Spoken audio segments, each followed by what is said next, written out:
अच्छा बेटा, एक दो चीज़ें अपने जहन में रखिएगा इसके सॉल्यूशन के लिए। वो क्या क्या है? वो ये हैं कि वो ये है कि देखें, ये एक्सपोनेंट वाला प्रोग्राम था, इसके अंदर हमने लूपिंग स्टेटमेंट को इस्तेमाल किया।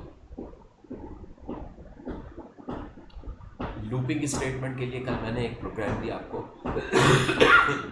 यहाँ पे बना के बताया था कि लूपिंग स्टेटमेंट में प्रोग्राम जो है वो किस तरीके से बनता है।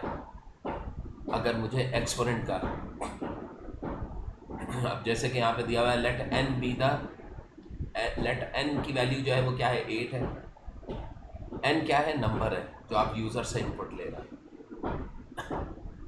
और एक्सपोनेंट जो है वो 5 है, ई। इसका मतलब सर क्या? स्क्रीन नहीं शो हो रही आपकी। अच्छा अच्छा अच्छा, हाँ सही कह रहे हैं।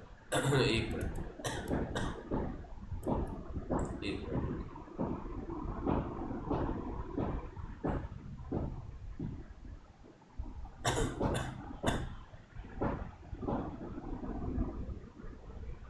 अब हो गई होगी शुरू।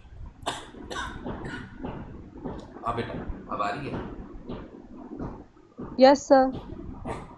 अब देखो, एन जो है यहाँ पे वो नंबर है जो यूज़र से इनपुट ले रहा है, और ई जो है वो उसके एक्सपेक्ट। ये वाला जो पार्ट है कि पी और के को इन्होंने इनिशिएट कराया 1 से, इनिशलाइज पी एंड के टू 1। के जो है वो आपके पास क्या है, ये काउंटर वेरिएबल है। के को ये क्या कह रहे हैं, काउंटर कह रहे हैं। काउंटर वेरिएबल, देखिए ये ई तो एक्सपोनेंट आ गया, के काउंटर वेरिएबल होगा, और पी जो है ये प्रोडक्ट को शो कर रहा है। पी वेरिएबल प्रोडक्ट को। आपको पता है कि अगर प्रोडक्ट को 1 से इनिशियलाइज ना कराया जाए, या काउंटर भी हमेशा स्टार्ट 1 से होता है, इन दोनों को 1 से इनिशियलाइज कराना ज़रूरी है। क्योंकि 1 से लेके एक्सपोनेंट तक जाऊंगा मैं, के से लेके, यानी कि के 1 से स्टार्ट हो रहा है, 1 से जो भी यूज़र ने एक्सपोनेंट दिया गया है, लाइक 3 दिया गया है, 5 दिया गया है, 7 दिया गया है, वहाँ तक हमने मूव करना है। तो आपकी इनिशियल स्टार्टिंग जो है वो 1 से होनी चाहिए। प्रोडक्ट को 1 से क्यों किया? क्योंकि प्रोडक्ट मल्टीपल में आएगा। अगर प्रोडक्ट 0 हुआ तो फिर वो आपको आंसर नहीं देगा। आप मल्टीप्लाई करते जाएं, अगर इनिशियली वैल्यू प्रोडक्ट की 0 में कर दूँ तो 0 को मैं एक दफ़ा 7 से मल्टीप्लाई करूँगा, 0 आएगा। 2 दफ़ा मल्टीप्लाई करूँगा, 0 आएगा। 3 दफ़ा तो 0 ही 0 रहेगा। Find the product P is equal to P into N, ये मल्टीप्लिकेशन वाली फॉर्मूला जो लिख रहे हैं।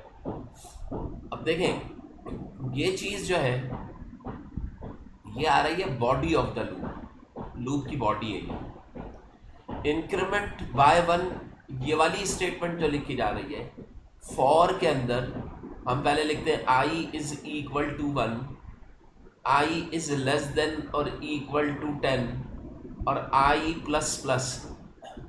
इसमें जो हम आई प्लस प्लस लिख रहे होते हैं, ये इंक्रीमेंटल स्टेटमेंट होती है। तो देखिए, जो हम एल्गोरिथम लिखते हैं उस एल्गोरिथम के अंदर आई प्लस प्लस जो कि इंक्रीमेंटल स्टेटमेंट होती है, वो इस स्टेप में लिखी जाती है, स्टेप 4 में। यानी कि फर्स्ट स्टेप जो है आपका, ये वाला पहला स्टेप है।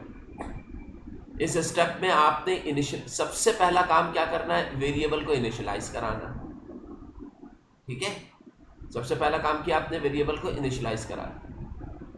दूसरा स्टेप, ये फर्स्ट स्टेप। दूसरा स्टेप क्या होगा, आपने बॉडी लिख देनी है। दूसरा स्टेप जो है, अब यहाँ पे बॉडी भी तो आएगी ना, बॉडी ऑफ द लूप। जो भी इंस्ट्रक्शन आपने लिखी हुई होगी, लाइक आपने प्रिंट करा दिया, कुछ प्रिंट के कर दिया आपने, कि कोई प्रिंट एफ कर दिया है वैल्यू के, तो अब वो जो प्रिंट एफ हुआ है आपके पास, ये जो बॉडी आ रही है, ये सेकंड स्टेट पे आएगी। ये बॉडी जो है वो किस पे लिखी जाएगी, सेकंड स्टेट पे। पहले स्टेट पे वेरिएबल को इनिशियलाइज कराएंगे, दूसरी स्टेट पे बॉडी ऑफ द लूप लिखी जाएगी, ये ध्यान में रखें। फिर जब body of the loop execute हो जाती है तो फिर इंक्रीमेंटल स्टेटमेंट एग्जीक्यूट करती है। यानी कि जब एक दफ़ा फॉर चल जाता है और एग्जीक्यूट कर देता है तो फिर इंक्रीमेंट करता है। तो देखिए, थर्ड स्टेप के ऊपर इसने क्या किया है, इंक्रीमेंट किया।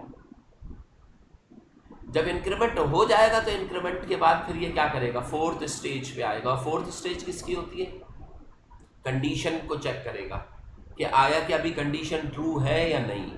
तो देखिए फोर्थ स्टेज जो है वो किसके लिए आएगी, कंडीशन के लिए आएगी। देखिए चेकिंग हो रही है ना कि if the value of k is less than और इक्वल टू e, अगर मैंने ये किया होता तो value of i is less than और इक्वल टू 10 लिखता मैं, चेक करेगा। और चेक देखिए कैसे करेगा कि if value of k is less then, अगर ये ट्रू हो, बताओ अगर ये ट्रू होती है, अगर ये ट्रू होती है तो तुम बॉडी के अंदर फिर से चले जाओगे। तो इसी तरीके से अगर ये ट्रू होती है तो go to step of body, step 3। Step 3 पे क्या चीज दी गई है बताइए, स्टेप 3 जो है, स्टेप 3 ये जो 2 मैंने लिखा था ये बॉडी के ऊपर लिखा था। तो अगर ये ट्रू होती है तो आप किधर चले जाएंगे, बॉडी स्टेप में चले जाएंगे, यानी कि बॉडी को फिर से एग्जीक्यूट। लेकिन अगर ये फॉल्स हुआ तो फिर आउट ऑफ द बॉडी आ जाएंगे। अगर फॉल्स हुआ अदरवाइज तो गो टू स्टेप 6 का मतलब क्या है, यहाँ पे स्टेप 5 के नीचे जो होगा इसका मतलब क्या है कि आप फॉर लूप से बाहर आ गए। तो आप कौन से लूप में आ जाएंगे, यानी कि आउट ऑफ द लूप आ जाएंगे स्टेप 6 पे। फिर आपने कोई चीज़ प्रिंट कराई और प्रिंट करके स्टॉप किया। तो देखिए ये यहाँ पे लिख लें आप लोग, इसको नोट डाउन करें। फर्स्ट स्टेप क्या होता है, इनिशियलाइज। पहला स्टेप क्या होगा, इनिशियलाइज होता है variable, counter variable, initialize counter variable, ठीक है भाई। दूसरा क्या होता है स्टेप, सेकेंड स्टेप में हमने क्या लिखा था, बॉडी। सेकेंड स्टेप में क्या लिखेंगे, body of the loop.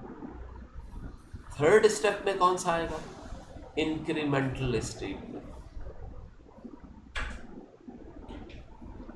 Third step क्या होगा, देखिए थर्ड स्टेप में इंक्रीमेंटल स्टेटमेंट। फोर्थ स्टेप में क्या आएगा, कंडीशन चेक आएगा।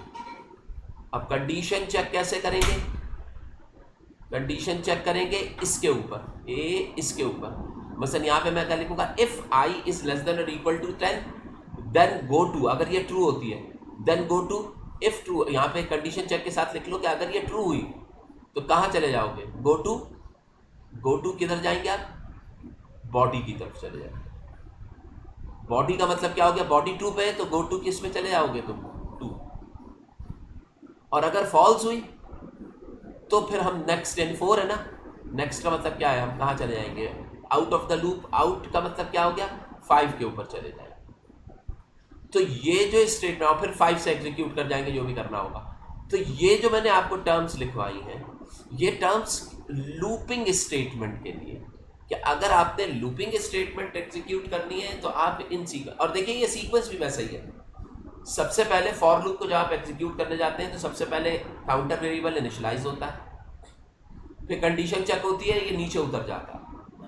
नीचे उतरने के बाद इसको एग्जीक्यूट करता है, बॉडी को एग्जीक्यूट करने के बाद ऊपर आके इंक्रीमेंटल स्टेटमेंट एग्जीक्यूट होता है, फिर कंडीशन चेक करता है और फिर आगे ये चेक।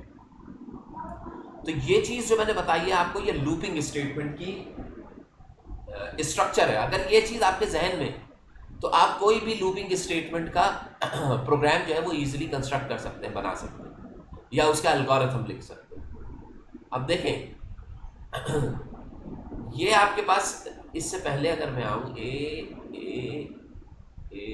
यहाँ, ये चेकिंग स्टेटमेंट है, वहाँ पे लूपिंग था। यहाँ पे इफ स्टेटमेंट के लिए अगर मैं बनाना चाहूँ, स्ट्रक्चर लिखूँ इफ स्टेटमेंट का, तो देखिए कैसे लिखा जाता है। अगर इफ कोई स्टेटमेंट दी है तो उसमें देखिए कैसे, पहले स्टार्ट तो होता ही होता है। सबसे पहले क्या लिखा जाएगा, आपको ये पता है लूपिंग स्टेटमेंट में चेकिंग स्टेटमेंट आती थी, तो इफ के अंदर चेकिंग स्टेटमेंट पहले आ जाएगी। क्या होगा, इफ जो भी कंडीशन है वो लिखी जाएगी, अगर डबल कंडीशन है तो डबल लिख दी जाएंगी, सिंगल है तो सिंगल लिख दें, देन जो हो रहा है उसको एग्जीक्यूट किया जाएगा। अदरवाइज अगर नहीं हो रहा तो वो उस लूप से क्या होगा, बाहर आ जाएगा, उस लूप से बाहर आ जाएगा, और फिर नेक्स्ट स्टेटमेंट को क्या कर दिया जाएगा, कंटिन्यू कर दिया जाएगा। तो इफ स्टेटमेंट के अंदर क्या होता है कि सबसे पहले चेक की जाएगी कंडीशन, इफ स्टेटमेंट में सबसे पहले आप क्या चीज चेक करेंगे, कंडीशन को चेक करेंगे, ये नंबर 1 फर्स्ट स्टेटमेंट। जब आप कंडीशन को चेक करेंगे और आपने कंडीशन चेक की तो दो पॉसिबिलिटीज होंगी, ट्रू होगी या फॉल्स होगी। अगर ट्रू हुई कंडीशन तो एग्जीक्यूट करके गो टू क्या किया जाएगा, एंड कर दिया जाएगा। गो टू किसके ऊपर, एंड पे पहुंच। देखें अगर ये कंडीशन ट्रू हुई, इफ दिस देन लार्ज ए पे आए, अदरवाइज अगर नहीं होता तो नेक्स्ट स्टेप पे जाएगा, वरना फिर अगला स्टेप जो है वो मुझे कहां पहुंचा रहा है, एंड पे पहुंचा रहा है। अगला स्टेप जो है वो मुझे कहां पहुंचा रहा है, एंड पे पहुंचा रहा है। इसको आप अपनी मर्जी से चेंज भी कर सकते हैं कि अगर कंडीशन ट्रू होती है तो इसको एग्जीक्यूट करे और एग्जीक्यूट करने के बाद गो टू एंड कर दे। समझ रहे हैं, इसके ऊपर भी लिखा जा सकता है। अभी आपके पास और एल्गोरिथम्स आएंगे तो हम उन एल्गोरिथम्स को फर्दर सेपरेटली डिस्कस करेंगे। तो हमने ये वाला एल्गोरिथम देखा जो कि लूपिंग से रिलेटेड था। अब आप लूपिंग से रिलेटेड कोई भी एल्गोरिथम इजीली क्या कर सकते हैं, राइट कर सकते हैं। अब देखिए, अब ये कह रहा है प्रिंट ऑड नंबर्स, आपसे कह रहा है ऑड नंबर प्रिंट करो फ्रॉम 1 to 100। तो देखो तुम्हें याद है 1 से 100 तक ऑड नंबर प्रिंट कराने हो अगर आपको, तो आपके पास बहुत सारे मेथड है। एक तो लूपिंग स्टेटमेंट के थ्रू हो सकता है। अब वो स्टेटमेंट कैसे होगी, देखिए इन्होंने काउंटर वेरिएबल के लिया हुआ है, ठीक है, और के थ्रू। अब बताइए मैं अगर करूंगा तो अपने प्रोग्राम में कैसे प्रिंट कराऊंगा, मेन, ठीक है, ये नहीं आएगा मेन, ये स्टार्ट हुआ। अब बताइए मैंने पहले इंट किया वेरिएबल के, ठीक है, फिर मैंने लिखा फॉर के इज इक्वल टू 1, के इज लेस देन और इक्वल टू 100 और के इज इक्वल टू के प्लस 2। क्योंकि ऑड नंबर प्रिंट कराने तो 1 के बाद 3 प्रिंट होगा, तो यहाँ पे आ जाएगा ये। अब देखिए भाई इसकी बॉडी क्या होगी, इसकी बॉडी होगी प्रिंट एफ।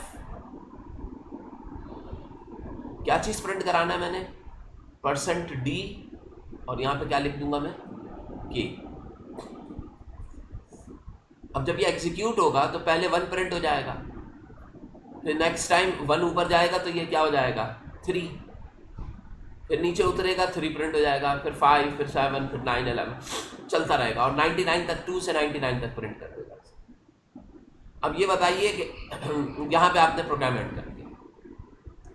अब आपको स्टेप्स याद है, पहला स्टेप क्या था, to initialize a counter variable. देखो यहाँ पे वर्डिंग में लिख रहा है स्टार्ट में, और यहाँ पे करके बता रहा है, तो ये दोनों पॉसिबिलिटीज है कि पहले आप वर्डिंग में लिखें और फिर मैथमेटिकल इक्वेशन लिख दो। इससे लिखा इनिशियलाइज वेरिएबल के टू 1, ये भी लिख सकते हैं और ये भी लिख सकते हैं, और दोनों भी लिख सकते हैं। तो देखिए भाई पहला इनिशियलाइज कराया इसने। इनिशियलाइज कराने के बाद आप मूव कर जाएंगे किसमें, बॉडी में। बताइए बॉडी में किया क्या जा रहा है, प्रिंट कराया जा रहा है किसको, वेरिएबल के की वैल्यू को। तो आप लिख सकते हैं आउटपुट के, या प्रिंट वैल्यू ऑफ के, या प्रिंट वेरिएबल के वैल्यू, सिर्फ ये भी लिख सकते हैं, या आउटपुट के भी लिख सकते हैं। इसका मतलब क्या है, 1 प्रिंट कर देगा। तो 2 स्टेप, पहला स्टेप क्या था, इनिशियलाइज, दूसरा स्टेप क्या था, बॉडी। अब याद कीजिए तीसरा स्टेप क्या था, तीसरा स्टेप था इंक्रीमेंटल स्टेप। तो बताइए स्टेप 3 में इसने इंक्रीमेंट कर दिया। और यहाँ पे देखो इंक्रीमेंट किसका, 2 का होना चाहिए। देखिए इंक्रीमेंट किसका कर रहा है, ये 2 का कर रहा है, के इज इक्वल टू के प्लस 2। जब इसका इंक्रीमेंट करेगा तो इंक्रीमेंट से क्या होगा, वैल्यू इंक्रीज हो जाएगी, ठीक है। उसके बाद फिर 4 कंडीशन के ऊपर ये क्या करेगा, चेक अप्लाई। अब यहाँ पे चेक करने का मतलब क्या हुआ, कि चेक करेगा वैल्यू ऑफ के कि क्या वो लेस देन 100 है। अब इसके लिए इसने यहाँ पे कंडीशन लिख दी, आपने लिखा if k is less then 100। हमने इक्वल टू लिखा, इक्वल टू लिखने की जरूरत नहीं है क्योंकि 100 से कम पे करना है। तो के इज लेस देन 100,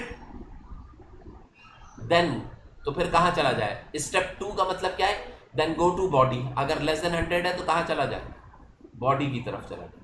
बताइए स्टेप 2 के ऊपर बॉडी थी ना, स्टेप 2 बॉडी है ये, आउटपुट के जो है वो आपके पास क्या आ रही है, बॉडी आ रही है। लेकिन अगर ये फॉल्स होता है तो गो टू स्टेप 5 यानी कि स्टॉप पे चला जाएगा। तो इस तरीके से ये लूपिंग स्टेटमेंट की हैंडलिंग जो है वो एल्गोरिथम के थ्रू, अच्छा करा क्या जाता है, पहले एल्गोरिथम बनता है फिर प्रोग्राम बनता है। लेकिन आपके पास प्रोग्रामिंग की एक्सपर्टीज है, अगर आप प्रोग्राम बना लेते हैं तो उसके थ्रू भी एल्गोरिथम, और अगर इसकी प्रैक्टिस ज़्यादा कर लेंगे तो प्रोग्राम और एल्गोरिथम दोनों साथ साथ बना पाएंगे। ठीक है बेटा। हाँ मुझे ये बताइए कि मैंने कल कोई होमवर्क आप लोगों को दिया था, तो ज़रा बारी बारी करके बताइए कि किस किस ने किया और जिन्होंने नहीं किया वजूहात क्या थे, या भूल गए बताइए। एक एक करके माइक खोलते जाएं और बोलते जाइए।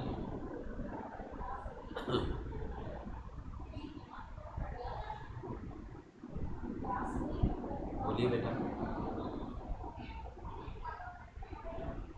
तो सारे सो रहे सर हैं। मैंने किया था और आपको भेजा भी था। मुझे भेजा था क्या, मेरे नंबर पे भेजा परसों? यस सर, आज सुबह ही भेजा था। आज सुबह भेजा, वो तो मैंने नहीं देखा। उसके अलावा कोई दूसरे बच्चे हैं और कौन कौन है? जल्दी बताइए मेरा बेटा, टाइम वैसे ही 40 मिनट होता है, वक्त ज़ाया हो रहा है। जल्दी जल्दी बोलते जाइए ताकि फिर हम आगे बढ़ें। क्या अकेली तुम बैठी हो और कोई नहीं है? बोलो। सर वो स्टेप 2 में कंफ्यूजन हो रही थी, इसलिए फिर वो मैंने नहीं किया। तो अब ये मुझे बताइए कि अभी समझ में आ गया ये? सर जो स्टेप 7 है ना, गो टू वाला, उसमें थोड़ा सा होता है और अभी बाकी सही। अभी अभी जब मैंने समझाया है स्टेपिंग के अंदर, तो वो चीज़ समझ में आई है कि मैं एक प्रोग्राम आपको दूंगा, जैसे ही आपने ऑड का किया हुआ है आपने इवन का करना है। ऐसे ही जोहा बेटा आप बताइए, और अरीबा आप भी बता दे जल्दी। सर मुझे भी यही समझ नहीं आया था, अच्छा यही समझ नहीं आया अच्छा था। मुझे एक बात बताओ, भूला कोई भी नहीं? सच सच बताइए। सर मैं भूल गई थी। चलो, तो जो भूल गए थे वो उनको जो है वो आप थोड़ा सा जहन में रखेंगे, कल तक कल जो है वो उस हिसाब से दें, और थोड़ा सा ना इनपुट डालेंगे तो फिर पता लगेगा कि क्या काम कर रहे हैं आप लोग ना। और ये आसान सी चीज़ है, इतना मुश्किल है भी नहीं, इसके ये कंप्लीट कराते ही फिर हम पास पेपर्स पे चले जाएंगे। चलो आगे चलें। Print the following sequence of the number in descending order. ये सीक्वेंस ऑफ नंबर दी गई है और इसको डिसेंडिंग ऑर्डर का मतलब क्या है कि हमें 27 से स्टार्ट करना है और प्रिंट कराते जाना है जब तक कि क्या ना आ जाए, -6 ना आ जाए। और 27 के बाद क्या चीज़ आ रही है, 24। 27 प्रिंट कराना है, फिर क्या प्रिंट कराना है, 24। तो बताओ 27 में से कितना सब्ट्रैक्ट किया कि 24 आ जाए? 3। ठीक है, 3 को हमने क्या किया, सब्ट्रैक्ट किया, फिर 3 को फिर सब्ट्रैक्ट किया, फिर 3 को फिर सब्ट्रैक्ट किया, और करते चलेगा। और उस वक्त तक किया जब तक क्या ना आ जाए, 6 ना आ जाए। जैसे ही 6 आया वैसे ही हमने क्या इसको रोक दिया। अब तुम ये बताओ कि अगर मैं फॉर नेक्स्ट लूप लगाता हूँ तो भी मैं ये कर सकता हूँ, लेकिन इसके अंदर हम हमारे लिए बेहतर ये है कि हम व्हाइल स्टेटमेंट के थ्रू इसे कर पाए। आपके बात समझ में आई? क्या करना है, आपने 27 से स्टार्ट करना है, 3 का डिक्रीमेंट करना है, और हर दफ़ा चेक करना है कि आंसर -6 तो नहीं आ गया। जैसे ही -6 आएगा आपने अपने ऑपरेशन को क्या कर देना है, रोक देना। अब देखो आपके बात समझ में आई? आपने 27 से स्टार्ट करना है और नंबर प्रिंट कराते जाना है 3 को सब्ट्रैक्ट करके, और उस हर दफ़ा प्रिंट कराने के बाद आपने चेक करना है कि आंसर -6 तो नहीं आ गया। जैसे ही आंसर -6 आया वैसे ही आपने एग्जीक्यूशन को क्या करना है, स्टॉप कर देना। इसका मतलब ये है कि मुझे नहीं पता कि ये कितनी दफ़ा एग्जीक्यूट होगा। हाँ मैं ये जानता हूँ कि मुझे एक कंडीशन पता है कि इस कंडीशन पे प्रोग्राम जो है वो क्या हो जाएगा, स्टॉप हो जाएगा। तो कंडीशनल लूप यानी कि व्हाइल लूप के थ्रू ये बआसानी किया जा सकता है। अब देखिए व्हाइल लूप के थ्रू अगर मैं करने जाऊँ तो देखिए कैसे होगा। मैं लिखूँगा मेन, अब यहाँ पे व्हाइल लूप स्टार्ट हो रहा है। पहले मैं काउंटर वेरिएबल लिखूंगा इंटीजर के, इन्होंने काउंटर वेरिएबल के रखा हुआ है, आपने इंटीजर वेरिएबल ले लिया है के।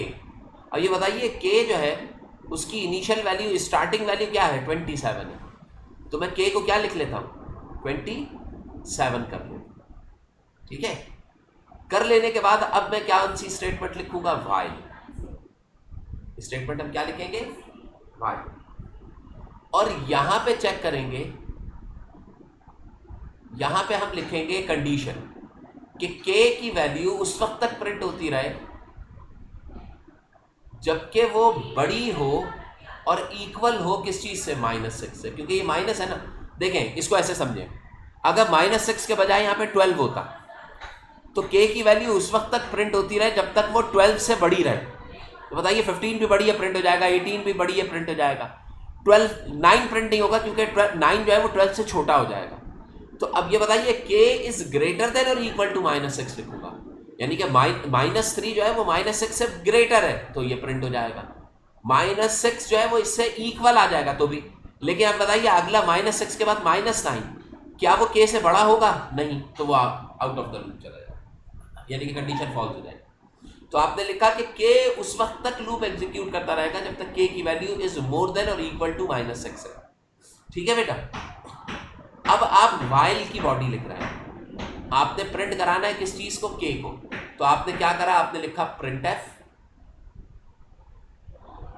%d और यहां पे क्या लिख लिया? के। लो भाई, पहली के की वैल्यू प्रिंट हो गई। अब प्रिंट होने के बाद इंक्रीमेंटल, ये बॉडी आ गई। अब इंक्रीमेंटल स्टेटमेंट कैसे लिखूंगा? के की वैल्यू जो है उसमें से कितना माइनस कर देना है मुझे? 3। तो मैं लिखूंगा के इज इक्वल टू के -3, यानी कि के की जो भी करंट वैल्यू है प्रिंट होने के बाद उसमें से 3 को क्या कर दिया जाए? सब्ट्रैक्ट कर दिया। सब्ट्रैक्ट करने के बाद अब आपके पास यहाँ पे इंक्रीमेंटल स्टेटमेंट आ गई। इंक्रीमेंटल स्टेटमेंट के बाद आपने बॉडी को क्या कर दिया? क्लोज कर दिया। अब देखिए होगा क्या? पहले के की वैल्यू 27, अंदर क्या कंडीशन ट्रू हुई, के 27 प्रिंट किया, के की वैल्यू क्या हो गई? 27 - 3 24 हो गई, बाहर आ गया। 24 को इसने चेक किया इसके साथ, कंडीशन ट्रू है या फॉल्स? कंडीशन ट्रू है, दोबारा से अंदर आएगा 24 प्रिंट कर देगा, फिर 21 प्रिंट करेगा, फिर 15 18 12 19 0 -3 -6 भी प्रिंट कर देगा। -6 के बाद जब ये -6 और -3 होगा तो ये के की वैल्यू हो जाएगी -9। अब जब इसको चेक करेगा ये -9 तो आप देखेंगे कि आंसर आपको क्या दे रहा होगा?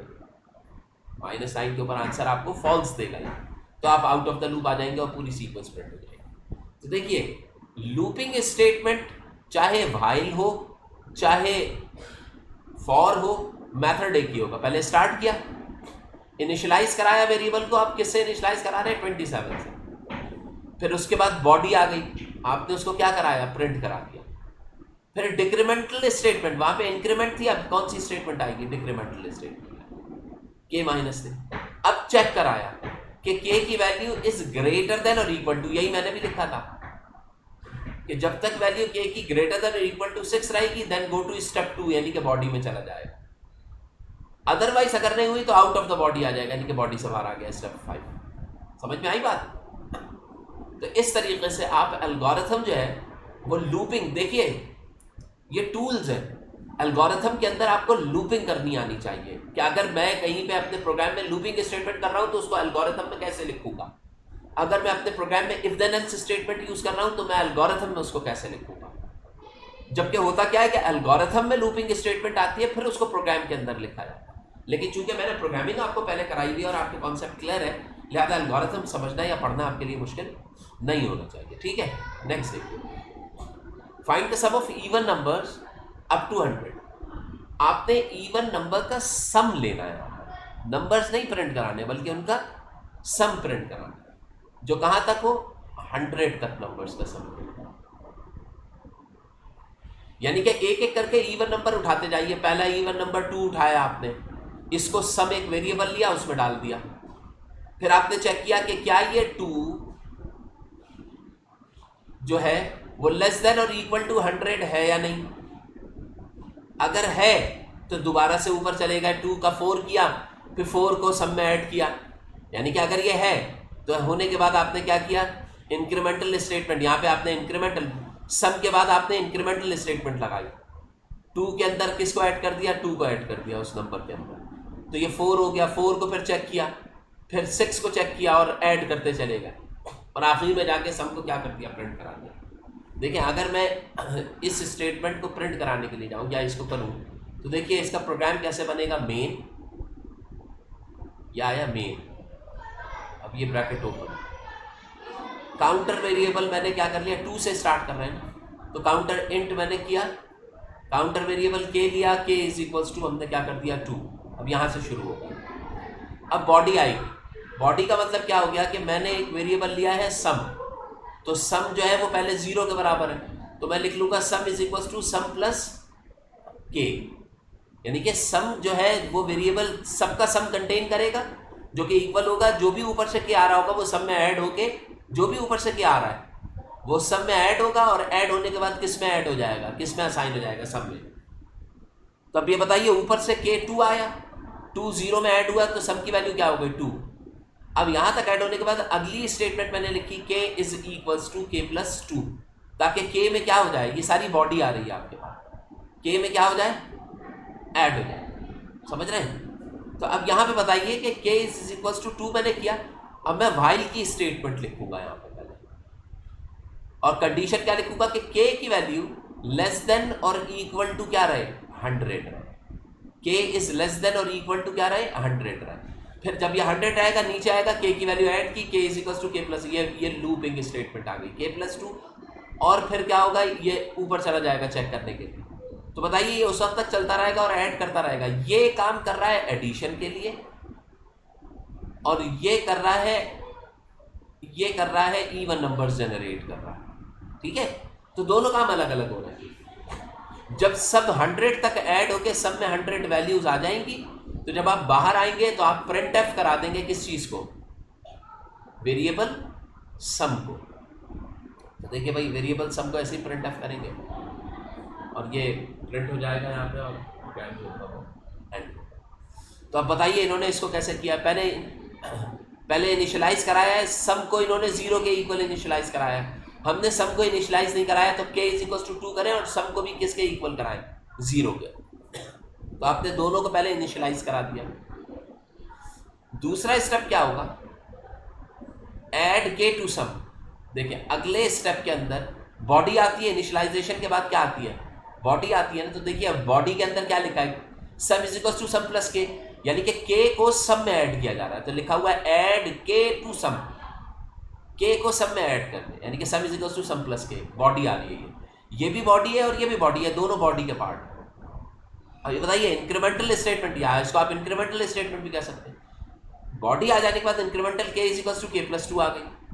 उसके बाद चेकिंग स्टेटमेंट आई है ऊपर वाली कि के की वैल्यू लेस देन और इक्वल टू 100 होती है या नहीं। तो देखिए if k is less than और equal to 100 then go to step 2, यानी कि बॉडी पे चला जाएगा, वरना फिर कहाँ आ जाए, गो टू स्टेप 5, यानी कि आउट ऑफ द लूप आएगा। और जब आप लूप से बाहर आएंगे तो आपने प्रिंट कराया है, तो यहाँ पे कहते हैं कि प्रिंट करा देंगे, यानी कि आउटपुट लिखा जाता है, ये याद रखें।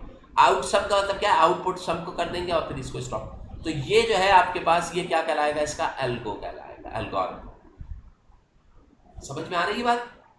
तो इस तरीके से ये टास्क जो है ये भी लूपिंग स्टेटमेंट के थ्रू आपने परफॉर्म करनी थी, तो आपने उसी के थ्रू इसको यहाँ पे परफॉर्म। आगे चले, print the multiplication table of a given.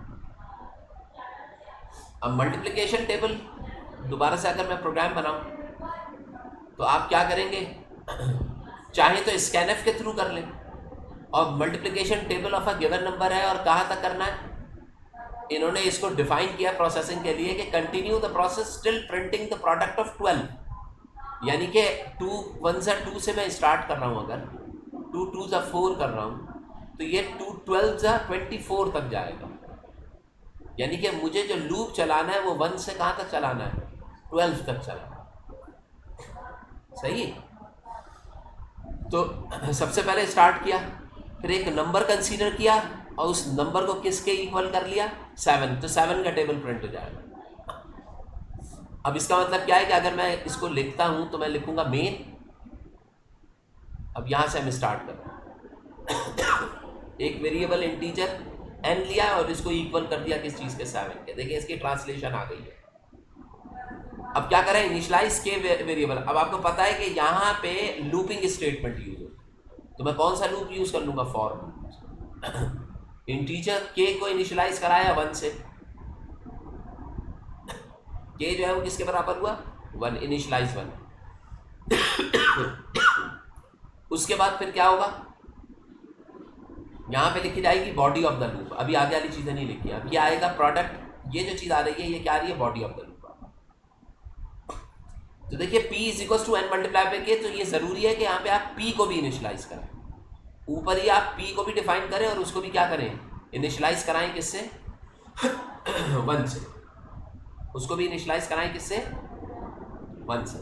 तो देखिए ये वेरिएबल p भी आ गया और इसको इक्वल कर दिया किस चीज के, 1 के, जो ये प्रोडक्ट है। अब ये बताइए बॉडी के अंदर इन्होंने लिखा p is equals to n multiply by k। तो इसका मतलब क्या है कि n और k का प्रोडक्ट किस में चला जाएगा, p में चला जाएगा। जब p में चला गया प्रोडक्ट, तो फिर मुझे इस p को क्या कराना है, प्रिंट कराना है। तो मैंने क्या लिखा, प्रिंट एफ। देखें लिखा हुआ है ना, p में जाने के बाद उस आउटपुट प्रिंट कराओ n को, k को और p को। जब ये तीनों आउटपुट प्रिंट कराओगे तभी तो ये इस तरह की चीज बनेगी। तो आपने प्रिंट एफ किया %d multiply by %d equal to %d, ऐसे लिखते थे। और यहाँ पे इनके वेरिएबल्स लिख दिया आपने।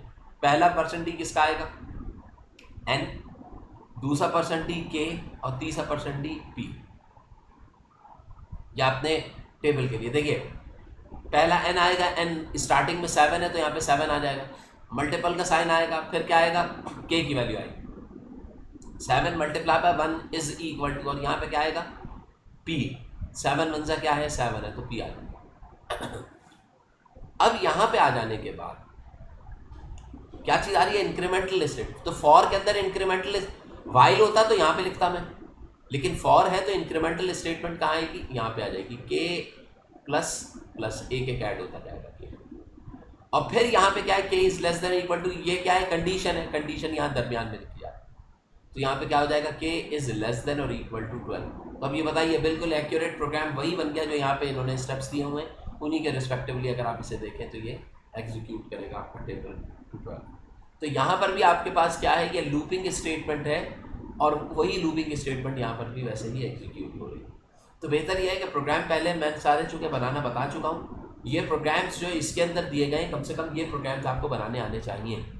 इसके अंदर आपको पता होना चाहिए कहाँ पे वैल्यू कौन सी वेरिएबल से मल्टीप्लाई हो रही है और किस तरीके से मल्टीप्लाई हो रही है। सही। अब ये कह रहा है convert temperature from Fahrenheit to Celsius. तो फ़ारेनहाइट से सेल्सियस की कन्वर्जन के लिए आप देखें कि टेम्परेचर आप कन्वर्ट कर रहे हैं फ़ारेनहाइट से सेल्सियस में, तो गिवन जो होगा वो किस में होगा, फ़ारेनहाइट, और जो कैलकुलेट करेंगे वो किसको कैलकुलेट करेंगे, सेल्सियस को। तो पहले आपके पास फॉर्मूला होना चाहिए सेल्सियस की कैलकुलेशन का। तो सेल्सियस की कैलकुलेशन का क्या फॉर्मूला है, ये आपको पता है, 5/9 F-32, ये फॉर्मूला। तो इसका मतलब क्या है, मैं इनपुट किस से क्या लूँगा, फ़ारेनहाइट लूँगा। तो देखिए स्टार्ट कर रहे हैं, let the temperature input be 100 F। Temperature input लिया जा रहा है किसमें, F में। अब चाहें तो आप कोई वैल्यू इनिशियलाइज कराएं या late the temperature input F, ये भी लिख सकते हैं, इसको लिखने की ज़रूरत नहीं भी है, अगर ना लिखें तो कोई फर्क नहीं पड़ता। फिर दूसरा स्टेप क्या करें, कैलकुलेट द टेम्परेचर, दूसरा स्टेप कैलकुलेशन होगी इसकी, और तीसरा क्या होगा, इसका आउटपुट होगा, और चौथा स्टॉप। तो ये तो बहुत सिंपल सा है। तो ये मेरे ख्याल में आपके समझ में आ गया होगा, इसमें कोई ऐसा प्रॉब्लम नहीं है मुझे। Find the factorial of a given number. एक नंबर का आपने क्या करना है, फैक्टोरियल मालूम करना है। यह आखिरी प्रोग्राम है, यह आपके पास लास्ट एल्गोरिथम है जो कि आपने यहाँ पे करना। अब देखिए भाई ज़रा ये जो प्रोग्राम है इसके अंदर फैक्टोरियल का मतलब क्या है कि अगर यूज़र कहता है कि मुझे 5 का फैक्टोरियल बताओ, तो आपने क्या करना होगा, 5 multiply by 4 multiply by 3 multiply by 2 multiply by 1, जो आंसर आएगा वो आप एज अ फैक्टोरियल क्या कर देंगे, प्रिंट। अगर यूज़र 7 लिखता है तो मुझे 7 को मल्टीप्लाई करना है 6 से, फिर 5 से, फिर 4 से, फिर 3 से, फिर 2 से, फिर 1 से, और जो आंसर आए वो डिस्प्ले करना। ये कहलाता है फैक्टोरियल। यानी कि we will take input this number from the user and then print the factorial. तो बताओ अगर मैं प्रोग्राम बनाता हूँ तो प्रोग्राम कैसे बनाऊँगा। मैंने मेन लिखा, यहां से स्टार्ट किया इंटीजर। यूजर से मैं इनपुट ले रहा हूं, लेट सपोज के यूजर से जो नंबर इनपुट लिया जा रहा है वो क्या है, n। ठीक है, आपने यूजर से एक नंबर n इनपुट ले लिया, कैसे, स्कैनएफ के थ्रू ले लिया, मैसेज वगैरह प्रिंट नहीं करा रहा, मैं बस डायरेक्टली आपको नंबर दिखा रहा हूँ। ये ऐसे n% आ जाएगा, ये n इनपुट। ठीक है, ये आ गया स्टार्ट के बाद इनिशियलाइज कराया, और ये अभी बताइए ये काम जो है ये लूपिंग स्टेटमेंट के थ्रू आसानी से हो सकता है, क्योंकि मुझे लूप चलाना है उस नंबर से जो मैंने इनपुट लिया है, कहाँ तक, 1 तक। या तो मुझे उस नंबर से 1 तक लूप चलाना है, या फिर मैं कहूँगा 1 से उस नंबर तक लूप चलाना है। या तो आप 5 से 1 की तरफ चले जाइए या 1 से 5 की तरफ चले जाइए, एक ही बात है। बात समझ में आती है? तो मेरे लिए ज़्यादा आसान क्या है कि मैं 1 से उस नंबर की तरफ चला जाऊँ। तो देखो भाई, मैं कैसे लिखूँगा, फॉर इंटीजर, मैंने यहाँ पे इंटीजर आई भी डिफाइन कर दिया। मैंने एक इंटीजर आई लिया जो कि स्टार्ट कहाँ से हो रहा है, 1 से। कहाँ तक जा रहा है, आई इज लेस देन और इक्वल टू, कहाँ तक, n तक जाए। जो मैंने नंबर इनपुट लिया, अगर इनपुट 5 लिया है तो 5 तक जाए, आई 1 से 5। 7 लिया है तो 1 से 7। तो देखिए आई इज लेस देन और इक्वल टू n, यहाँ पे मैं क्या लिखूंगा, n लिखूंगा। और आई इंक्रीमेंटल स्टेटमेंट, हर स्टेटमेंट के ऊपर प्लस प्लस इसमें ऐड होता चला। अगर मैं इसे n से लेके इधर देखिए, इसके लिखने का एक मेथड और भी था कि मैं लिखता आई जो स्टार्ट हो रहा हो वो किससे स्टार्ट हो, n से स्टार्ट हो, यानी कि 7 से स्टार्ट हो रहा हो। आई की वैल्यू पहले क्या हो जाए, 7 हो जाए। कब तक चलता रहे, जब तक आई की वैल्यू इज लेस देन और इक्वल टू क्या ना हो जाए, 1। जब आई की वैल्यू 1 हो तो फिर क्या हो जाए, रुक जाए, और हर स्टेटमेंट पे आई की वैल्यू 1 सब्ट्रैक्ट हो जाए। हाँ कहिए। Sir I would be greater than or equal to 1। यहाँ पर कह रहे हैं, देखें, यस सर। देखें ये कहाँ से स्टार्ट कर रहा है, 7 से ना। बिल्कुल बिल्कुल सही, ग्रेट, जबरदस्त, सही तुमने बताया। I would be greater than और इक्वल टू 1 से बड़ा होना चाहिए, क्योंकि 1 से छोटा होगा अगर तो फिर ये यहाँ पे लेस देन आएगा, यहाँ पे ग्रेटर देन। ठीक है, क्योंकि ये n नंबर बड़ा है, यहाँ पे n नंबर छोटा है। तो ये कंडीशन आपके खुद ही जहन में आएगी। ग्रेट यार, ज़बरदस्त, तुम लोग का अच्छा दिमाग चल रहा है। तो यहाँ तक कर लेने के बाद अब दोनों स्टेटमेंट लिखी जा सकती है। अगर मैं इसके थ्रू करूँगा तो भी आ जाएगा, इसके थ्रू करूँगा तो भी आ जाएगा। तो चले भाई हम इसके थ्रू 1 से लेके n तक जा रहे हैं, आई प्लस प्लस। तो अब मैं क्या करूँगा, मैंने एक और वेरिएबल ले लिया प्रोडक्ट का, और प्रोडक्ट को मैंने किसके इक्वल ले लिया है, 1 के। प्रोडक्ट को किसके इक्वल ले लिया है मैंने, 1 के। तो देखिए मैं क्या कर रहा हूँ, product is equals to product multiply by, क्या लिख लूँगा मैं, आई। अब क्या होगा, आई पहले 1 मल्टीप्लाई होगा, फिर जब 2 मल्टीप्लाई होगा तो फिर इसमें चला जाएगा, फिर 3 मल्टीप्लाई होगा, फिर 4, फिर 5, फिर 6, फिर 7। तो बताइए आखिर में प्रोडक्ट पी में फैक्टोरियल आ जाएगा। तो यहाँ पे आपने क्या किया है, इन्होंने प्रोडक्ट, मैंने प्रोडक्ट लिख लिया, इन्होंने यहाँ पे फैक्टोरियल एफ लिखा था, तो मैं यहाँ पे इसको एफ लिख देता हूँ ऐसे करके। ठीक है, तो एफ मल्टीप्लाई बाय आई, और आई की जगह इन्होंने यहाँ पे क्या चीज़ यूज़ किया हुआ है, के यूज़ किया हुआ है, तो मैं यहाँ पे क्या लिख सकता हूँ, के। अब ये बताइए कि यहाँ पे स्टेटमेंट स्टार्ट हुई और यहाँ पे एंड हो गई। जब आप लूप से बाहर आएंगे तो आप प्रिंट एफ करा देंगे किस चीज़ को, के को। प्रिंट एफ किसे करा देंगे, के को, और ये एंड हो गया। अब देखें एन को इसने 5 से इनिशियलाइज कराया, ठीक है, लूपिंग स्टेटमेंट आई, के इनिशियल वेरिएबल है, इसको 1 कर दिया, और फैक्टोरियल को भी इसने क्या कर दिया, 1 कर दिया। फैक्टोरियल को 1 कर रहा क्यों है, क्योंकि प्रोडक्ट होगा तो वो 0 हुआ तो सब 0 हो जाएगा। तो उसके बाद बॉडी के अंदर आ गए, loop, body of the loop आ गया। फिर इंक्रीमेंटल स्टेटमेंट आई में 1 ऐड कर दिया। फिर चेकिंग आई कि के की वैल्यू लेस देन और इक्वल टू n है या नहीं। देख रहे हैं, ये के की वैल्यू आई लेस देन, अगर है तो बॉडी की तरफ चले जाएंगे, गो टू स्टेप 3। स्टेप 3 में बॉडी थी, अदरवाइज स्टेप 6। अगर हो जाता है तो 6 पे आएगा, और 6 पे आउटपुट प्रिंट करेंगे, ये प्रिंट एफ बाहर है और फिर इसको स्टॉप। आपका एक और होमवर्क लो भाई, ये मुझे भेजिएगा जरूर, अल्लाह के वास्ते भूलिएगा नहीं। ये वाली चीज जो है वो इसके थ्रू हुई भी है। अगर मैं स्टेटमेंट इसके थ्रू करके सॉल्व करता तो इसके थ्रू पूरा प्रोग्राम बनाइएगा और प्रोग्राम बनाने के बाद इसको आप मेरे पास सेंड कीजिएगा। कोशिश ये कीजिएगा कि आप लोग प्रोग्राम बना के एक दूसरे से शेयर करें पहले उसे। एल्गोरिथम और प्रोग्राम बनाइए और जितने बच्चे 4-5 स्टूडेंट्स हैं ना वो आपस में शेयर करें उसको और चेक करें कि गलती क्या है। जब उसमें करेक्शन हो जाए पूरी आपस में डिस्कशन के बाद फिर मुझे आप कोई भी एक प्रोग्राम या सबके सब अगर शेयर करा के भेजना चाहते हैं तो फिर वो आप मुझे सेंड कीजिए, लेकिन प्रोग्राम जो है वो सबका मेरे पास सेपरेटली आना चाहिए। ठीक है, तो बस इसको यहीं तक रखते हैं। कोई क्वेश्चन हो तो कर लीजिए। एल्गोरिथम यहाँ पे कंप्लीट हो गया। अब मैं इसका कल फ्लो चार्ट आपको बता दूंगा। तो यहाँ पे कोर्स आपका कोई क्वेश्चन हो बेटा? सर हाँ बेटा। सर यहाँ पे हमने एंड में के को क्यों प्रिंट करवाया, एफ को क्यों नहीं करवाया? गलती से करवा दिया। एफ ही प्रिंट होगा या एफ ही प्रिंट होगा। वो जो लास्ट पॉइंट है ना वहाँ पे एफ ही प्रिंट होगा, गलत लिख गया।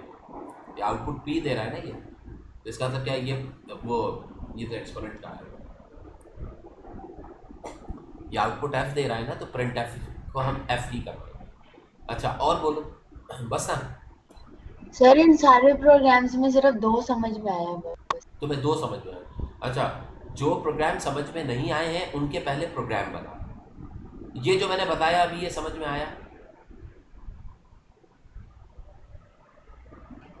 Yes sir. अच्छा, एक काम ये कीजिएगा कि जो प्रोग्राम समझ में आ गए हैं पहले उनको लिख लीजिएगा और उनका एल्गोरिथम। फिर जो नहीं समझ में आए हैं उनके एल्गोरिथम्स जो है वो फिर मुझसे शेयर कीजिएगा कि भाई सर मुझे ये वाला नहीं समझ में आया। तो हम फिर हम बाद में इसको दोबारा से डिस्कस करेंगे। लेकिन जो समझ में आ गए उनको पहले जब आप लिख लेंगे ना तो उसमें बहुत सारी चीज़ें क्लियर हो जाएंगी, तो बाकी के प्रोग्राम भी आपके जहन में आते चले जाएंगे। मुश्किल नहीं है, कोई टेंशन की बात नहीं है। जब प्रोग्राम लिखना आ रहा है तो उसको एल्गो लिखना भी कोई इतना मुश्किल कोई दुनिया ऊपर काम नहीं। ठीक है ना बेटा? तो बस इसको यहीं तक रखते हैं, फिर नेक्स्ट टाइम इसको आगे